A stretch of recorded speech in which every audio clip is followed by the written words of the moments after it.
Troisième match déjà pour les hockeyeurs spinaliens qui vont défier ce samedi Valenciennes avec deux victoires au compteur, bien évidemment, dont celle au Mont-Blanc.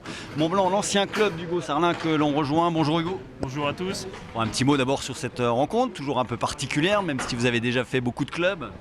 Ouais, non, c'est sûr, ça fait toujours plaisir de revenir dans un club où ça s'est bien passé. En plus, on a gagné, donc c'est super agréable. Ça a été un match compliqué face à une équipe qui s'est bien renforcée. C'est plus la même équipe qu'avant. Offensivement, ils ont de nombreux joueurs qui sont très bons. Mais on a pris 0 but en piqué, ce qui est très fort comparé au premier match. On a réussi à en marquer 2 au powerplay, donc les unités spéciales ont été bonnes. Et puis Antoine a fait un super match. C'est un petit peu plus compliqué sur la fin de match. Ouais, dans le troisième tiers, ils ont poussé. Puis ils ont mis 2 buts, dont un peu litigieux sur une cross-out, mais ils ont eu le momentum. Mais bon, on a réussi à défendre et à conserver les 3 points. Pour l'instant, tout va bien, on peut le dire. Ouais, pour l'instant, tout va bien. Après 2 victoires, on espère faire la 3e ce week-end et ça aurait été une belle semaine. Avec un Hugo Sarlin qui a le sourire, l'intégration se passe bien visiblement. Ouais, non, l'intégration elle est super. Comme j'ai pu le dire auparavant, le groupe il se connaît déjà. Moi, je suis arrivé, les gars ils m'ont tout de suite accueilli à bras ouverts. Et puis j'ai un bon rôle, le coach me fait confiance et les gars sont tous très bons sur la glace, donc c'est plus facile. Vous avez connu beaucoup de clubs de D1, c'est vraiment particulier ici? Clairement, je pense que c'est le meilleur club de D1 que j'ai fait au niveau de l'organisation, de la structure, des supporters et d'effectifs, c'est le meilleur que j'ai fait pour l'instant. Bon, un petit mot sur ce match contre Valenciennes qui est en difficulté, mais méfiance évidemment. Ouais, méfiance parce qu'ils ont un coach qui est quand même réputé pour faire des très bons résultats. On l'a pu voir avec Mont-Blanc et Caen. C'est une équipe qui a un plan de jeu, qui respecte son plan de jeu, qui patine très fort dans les deux sens de la patinoire. C'est à nous d'être à 110% pour prendre les 3 points. C'est ce qu'on vous souhaite. Merci Hugo, bon Merci entraînement. beaucoup, merci. Allez, on va voir nous Armand Jaillat qui a fait son retour au Mont-Blanc, qui bouillait d'impatience. Bonjour Armand. Bonjour. Bon, ça s'est bien passé. C'était prévu que vous montiez sur la glace contre le Mont-Blanc? Non, du tout. J'ai repris vraiment officiellement le sport en général que lundi, on va dire. J'ai eu des bonnes sensations. Lundi, un peu l'entraînement, c'était un peu compliqué, mais mardi, à la fin de l'entraînement, je me sentais bien. Les coachs ils m'ont demandé si c'est possible que je vienne jouer. J'ai dit d'accord. Normalement, je devais faire que quelques présences pour reprendre un peu de rythme et faire attention. Mais moi, j'ai joué plus que prévu, mais ça a été dans l'ensemble. Je suis content. Et surtout, on a ramené les 3 points, donc c'est cool. Le but maintenant, c'est de retrouver un gros rythme, d'avoir de la constance match après match pour évoluer et être de plus en plus performant. On va rappeler que vous avez été absent quasiment 2 mois. Ouais, j'ai surtout coupé 2 mois de sport, 2 mois et demi même, ce qui n'est jamais arrivé dans ma vie tout court. Donc c'était long, les 3 premières semaines je pense que ça a fait du bien à mon corps, mais le reste du temps c'était long, surtout dans ma tête. Depuis le début de la préparation, à regarder l'équipe, c'était un peu dur, mais mes boys ils ont fait le taf, et surtout le match contre Nantes, là je bouillonnais un peu, mais je suis content d'être revenu plus tôt que prévu en tout cas. Bon, vous vous sentez apte à enchaîner ce samedi là contre Valenciennes?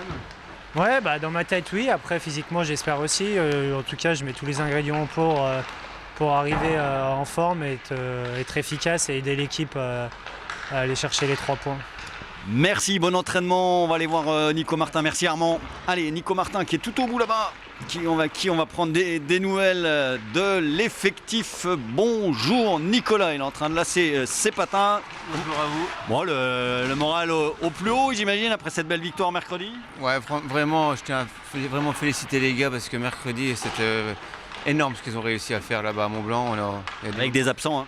Avec des absents, on s'est fait marcher dessus, donc j'espère qu'on n'a pas laissé trop de force dans la bataille, mais vraiment, je pense qu'il y a une paire d'équipes qui vont se casser les dents là-bas à Mont-Blanc. Et ouais, félicitations à eux. Comment va l'effectif? À quoi faut s'attendre pour ce samedi? Là, l'effectif remonte au fur et à mesure des jours. Là, Armand a pu jouer un petit peu à Mont-Blanc. Là, il va rejouer samedi contre Valenciennes. On va récupérer Mathieu Strudzan qui était malade. Donc voilà, à part notre Finlandais Justus, on devrait être à peu près au complet. Et une incertitude sur Martin Charpentier qui attend un heureux événement incessamment sous peu. Donc en espérant que ça ne soit pas demain soir. Alors c'est Valenciennes, il faut mépriser personne bien évidemment, mais a priori c'est quand même largement ouvert. Oui, mais justement c'est là où mon discours est axé aussi par rapport aux joueurs, c'est que Il ne faut pas penser que c'est entre guillemets des équipes un peu plus petites ou faibles que les autres. C'est là le piège.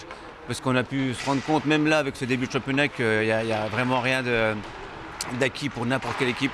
Et que justement les pseudo-points qu'on devrait prendre contre des équipes comme Valenciennes, si on pense que ça va être facile, c'est le piège. Il faut vraiment être à 100% sur toutes les équipes cette année. Valenciennes qui n'a mis que 2 buts en 2 matchs quand même. Oui, mais justement, pour moi c'est là où est le piège, quoi, de penser que ça peut être facile. Maintenant, bien sûr que chez nous, à domicile, devant notre public, on part favori et on joue pour gagner. Hein. On n'esquive pas les choses, hein, mais pour moi, voilà, il faut faire attention à pas être aux excès de confiance. Voilà les joueurs prévenus, l'ambiance à Poisson-Pré devrait également jouer son rôle. Épinal-Valenciennes, première mise au jeu ce samedi à 18h. Large résumé dans nos programmes de lundi.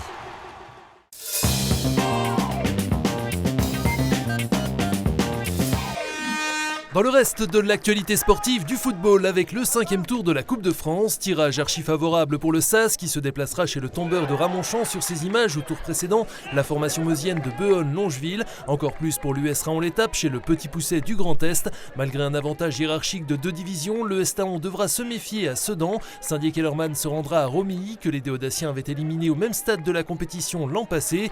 Golbet devra réaliser un petit exploit dans la banlieue de Saint-Dizier. Enfin, le BCV, Bugnéville contre Aix-Vittel, aura l'avantage du terrain pour essayer de surclasser Villers, tombeur au 4e tour de l'ES Avière. Coup d'envoi de cette dernière rencontre dimanche à 15h au stade de Bugnéville. Double dose de cyclocross ce week-end avec les 4e et 5e épreuves de la saison dans les Vosges. Samedi tout d'abord à Uxenier à l'initiative du Vélos Club Spinalien à proximité de l'ancienne usine Victor Perrin. Rebelote le lendemain sur ces images sur le site de la base de loisirs de Saulxures-sur-Moselotte pour la traditionnelle épreuve de l'Union cycliste de Remiremont. Mêmes horaires avec course jeune à la mi-journée, départ de la course féminine cadet et plus de 40 ans à 14h, 15h15 pour les hommes, U19 seniors et master.